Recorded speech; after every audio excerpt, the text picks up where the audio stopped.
jockey, nature.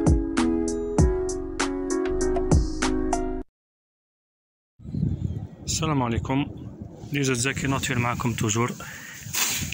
اليوم رانا نضربو في البالا، رانا نقلبو في الارض. خلاص انا بدينا موسم الفلاحي تاعنا ان شاء الله في الجنان. فوالا عندنا شويه ارضيه وشويه ناقصه غضاريات، شويه ناقصه عضويات، ولازم نقلبوها باش ندخلوا لها الاكسجين. الحمد لله معمرة دود. وين تلقاو ارضيه فيها الدودة عرفوا بلي هذيك ارضيه ما شاء الله. الارضيه اللي ما فيهاش الدودة عرفوا بلي ارضيه ميته ما تصلحش للزراعه، ويلزم تجيبوا الدود اللي يخدمها. الدود سبحان الله عنده فايدة عظيمة، كيفاه يدخل اكسجين للتربة، الوسخ تاعو وقاع فيه عضويات سبحان الله. الارض ربي ما خلاناش هكاك سبحان الله. المهم رانا نقلبو في الارض بعد ما شرينا عضويات. فوالا جبنا كاميو حاشاكم تاع وسخ حيوانات، خلطناه مع تربة ونقلبوه لهنايا. كاينه ارضيه اللي ما تحتاجش الحمد لله راهي مخدومه. هنايا كيما هذه ما شاء الله، هذه ان شاء الله نغرسو فيها بطاطا. هنا مازال ما خيرتش، راني نقلب فيها بعد نشوف. منا ان شاء الله انا معولين نديرو بدنجال، رانا بدينا نغرسوه وان شاء الله فيها خير ان شاء الله يا ربي. منا انا حابين نديرو طرشي حلو والحار. العام اللي فات نتائج ما شاء الله. وهنا ان شاء الله الرحمن الرحيم قسمناها عدة مربعات او مستطيلات. رانا غرسنا الثوم سبحان الله خرج بسرعة.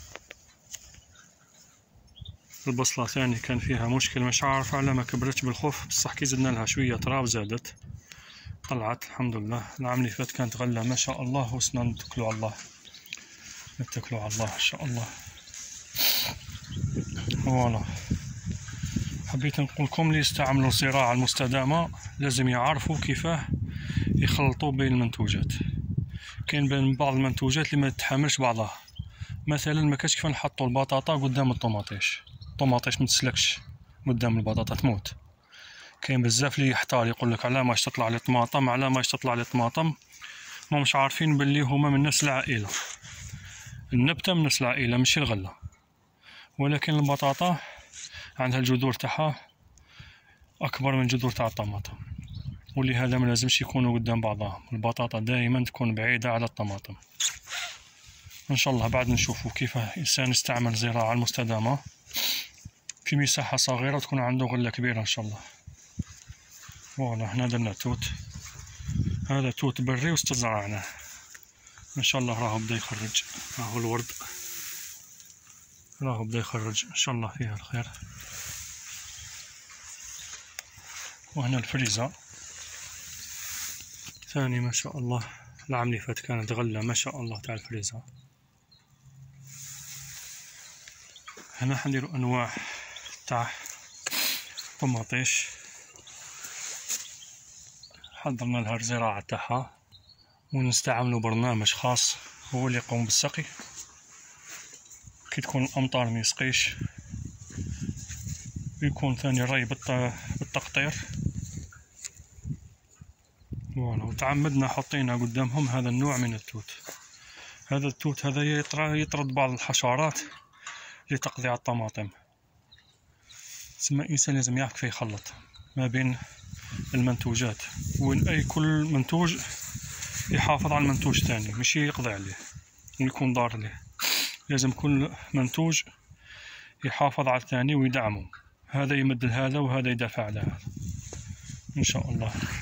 تقنيات معروفة استحدثتها الأوروبيين، بعض ما كان العرب هم أول من استعملها، لكن الأوروبيين طوروها بعد ما أخذوها منا وسموها طاولها تسمية زراعة المستدامة. وواحد الوقت كانوا يقولون لا لازم نستعملوا المبيدات، وإحنا كنا نستعملوا سبحان الله كنا نستعملوا الطبيعة بالطبيعة.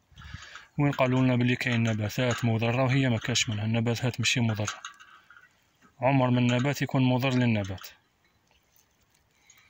ولكن بعد ما قضينا على الدود وقضينا على بعض الحشرات المفيدة حصلنا ولينا نحصلوا. وين بعض النباتات اللي طغاو على الآخرين لأنه ما كانش اللي يقضي عليهم طبيعيا. فوالا نروحوا الآن المهم والأهم نديكم ليه. وما تنساوش تقولوا بسم الله ما شاء الله بارك الله فيكم خوتي. فتحت لكم بابي، باركوا لنا بارك الله فيكم. هذا هو المهم عندي، البيت بلاستيكي.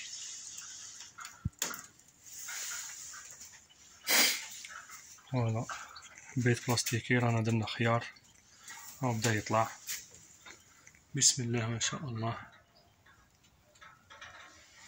العام اللي فات هنا كانت غابة تاع خيار، غابة تاع بدنجان، وغرسنا واحد النوع تاع الطماطم يجي اسود سبحان الله. وان شاء الله يعطي نتيجة ان شاء الله سنة ونوريكم كيفاه يجي طماطم سوداء.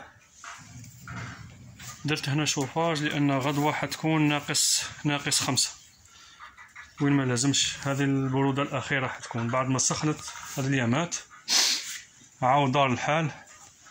وفي الأخبار في النشرة الجوية قالوا لنا حتكون يومين ناقص 5 وناقص 5 في هذه الفترة اللي الورد بدا يخرج وراح يضر لنا بزاف.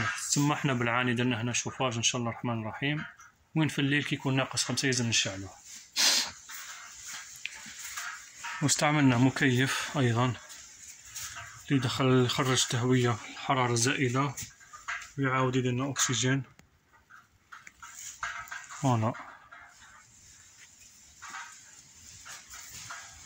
الحمد لله على كل حال، وربي يوفقنا ويوفقكم. وإن شاء الله مزيد من الفيديوهات. تابعونا، متنساوش برك تدعونا ظهر الغيب. ربي يهدينا ويغفر لنا الجميع إن شاء الله، وربي يوفقنا لما نحبه ونرضاه، وربي يحمي لنا بلادنا الجزائر وجميع بلدان الأمة الإسلامية ويوحد بين الشعوب أيضا. لأن هذا الأيامات راني نشوف بزاف فتنة بين المسلمين، خاصة حنا بيناتنا الجزائريين والمغاربة. يا ناس الله يهدينا الله يهدينا الله يهدينا، ما لازمش نطيحوا في الفخ هذايا. حنا مشكلنا بين المغاربة والجزائريين، حنا كجزائريين وكمغاربة عندنا مشكل واحد واللي هو مشكل سياسي. مشكل سياسي كيما كان مشكل ما بين الصحابة، كان بيناتهم مشكل سياسي بين معاوية وعلي رضي الله عنهما، كان بيناتهم مشكل سياسي. واش كانوا يقولوا لبعضهم؟ إخواننا بغوا علينا. حتى احنا نقولوا على المغاربة إخواننا بغوا علينا، والمغاربة كذلك يقولوا علينا إخواننا بغوا علينا. بصح كي نتلاقاو يا ناس خلونا من الفتنة، كي نتلاقاو مسلمين حبينا ولا كرهنا، ربي آخى بيننا، حبينا ولا كرهنا ما نقدروش نسلخو من جلدنا. المسلمون إخوة، إنما المؤمنون إخوة. هذه هي نصيحة ليا والخاوتنا في المغرب. ما تديروش على اليوم يهضروا في المواقع هذه، المواقع إباحية ماشي مواقع التواصل الاجتماعي. ما تديروش عليهم. كي تقراو حاجة كيما هذه يا أخي على الأقل ما تشاركوش في الفتنة. حاولوا كيف ما تشاركوش في الفتنة يا الجزائريين يا خاوتي، حاولوا كيف ما تشاركوش في الفتنة، علاش راح نتحاسبوا على كل كلمة. كاين واحد الحديث مانيش حافظه بمعنى الحديث، انه يقول سبحان الله: رب كلمة يقولها الإنسان ولا يجعل لها بال تهوي به في جهنم 70 خريفا، أو كما قال رسول الله صلى الله عليه وسلم. مانيش حافظ الحديث مليح. على كل حال أما لا ما تشاركوش الفتنة. سمعت حاجة ماشي مليحة الخاوتنا الجزائر قال لكم سمعتوا حاجة من زعما من المغاربة قالوا حاجة ماشي مليحة، على الأقل ما تكتبش عليه، ما تردش عليه.